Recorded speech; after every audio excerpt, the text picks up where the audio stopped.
जब भी विनायक दामोदर सावरकर की जिक्र होती है तो उनके जीवन के अन्य पहलुओं के अलावा उनकी एक कविता याद आती है। अंग्रेजों के देश में जाके टूट गए विनायक ने ब्राइटन के समंदर के किनारे बैठ के एक कविता लिखी थी। जैसे एक तोता पिंजरे में फंसता है वैसा ही मैं फंसा हूँ, मेरी मातृभूमि से दूरियां मैं कैसे सहूँ। हे मातृभूमि अब तू ही मेरे देश के पास ले चल, मेरी आंख तरस गए हैं। इनकी जो कविता की लिखावट थी, आज भी आप पढ़ोगे तो आपके आंखों में आंसू आ जाएंगे। आप महसूस कर पाओगे उस टाइम पे कितनी ज्यादा उनके साथ अत्याचार हो रहा था। सावरकर की वो उलझने हमारे सीधे दिल तक पहुंच जाती थी। लेकिन रणदीप हुड्डा के फिल्म देखने के बाद न तो आंख में आंसू आए, न हमारे दिल भरे, न हमारे रोंगटे खड़े हुए।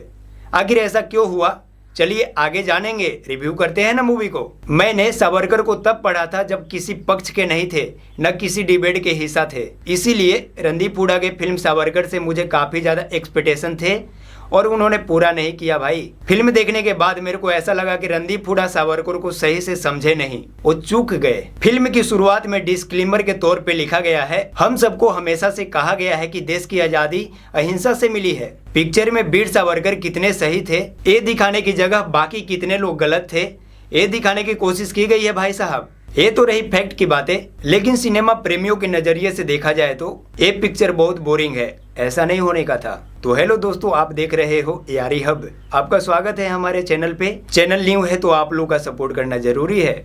विनायक दामोदर सावरकर के सिर से बचपन में ही उनकी माँ की साया उठ जाती है। उसके बाद उनके पिता दामोदर राव सावरकर के भी महामारी से मौत हो गई। मरने से पहले अपने बेटे को चेतावनी दी थी, बेटा अंग्रेज बहुत बड़े हैं, तुम ये सब छोड़ दो। लेकिन विनायक ने ठान लिया था कि वो क्रांतिकारी ही बनेगा।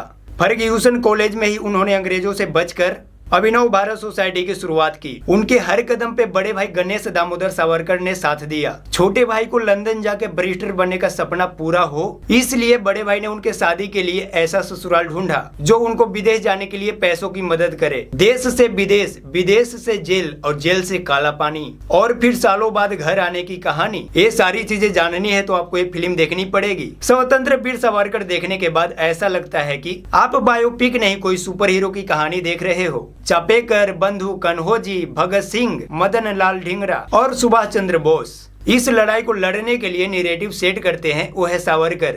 ये पिक्चर बताती है। कुछ लोग सहमत होंगे, कुछ लोग सहमत नहीं होंगे, क्योंकि पिक्चर तो एक तरफा ही जाती है भाई साहब। इसमें ऐसा बताया है कि आजादी वीर सावरकर की वजह से ही मिली है। इस वीडियो में सही गलत बोलना मेरे लिए तो सही नहीं है, क्योंकि मैं उनके बारे में ज़्यादातर नहीं जानता। आप लोग अगर देखने जाएंगे तो आपको समझ में आएगी कि क्या सही है क्या गलत है। ये तो सारी बातें सावरकर की जानकारी रखने वाले लोग ही समझ सकते हैं। रणदीप हुड्डा ने पहली बार डायरेक्शन में अपना हाथ आजमाया है। मैं उनकी डायरेक्शन की बात करूं तो डायरेक्शन अच्छी है और उन्होंने जो मेहनत की है पिक्चर के अंदर, भाई बोल रहा हूँ काबिले तारीफ है। इतना कोई मेहनत नहीं किया होगा पिक्चर के लिए। वजन कम करना, उसके बाद में 45 किलो तक के हो गए थे। ये कितना मेहनत किया है बंदा यार पिक्चर बनाने के लिए। पिक्चर के अंदर घुस गया था पूरी तरह से और पूरी तरह से अपने आप को सावरकर एज अ प्रेजेंट किया।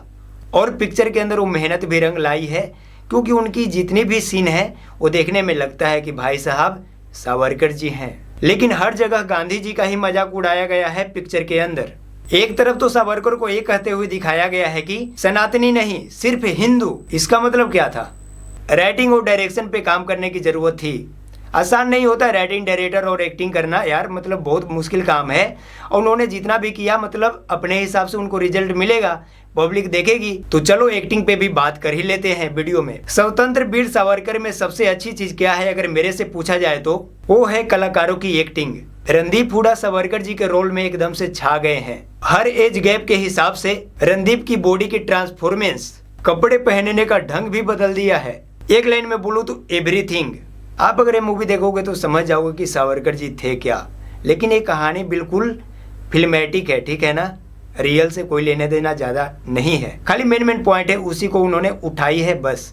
बाकी कांग्रेस, बीजेपी वगैरह वगैरह। आप भी अगर इस मूवी के लिए एक्साइटेड हो तो जाइए, मूवी थिएटर में लगी है, देखिए, एंजॉय कीजिए और हमारे वीडियो को लाइक करना ना भूलना।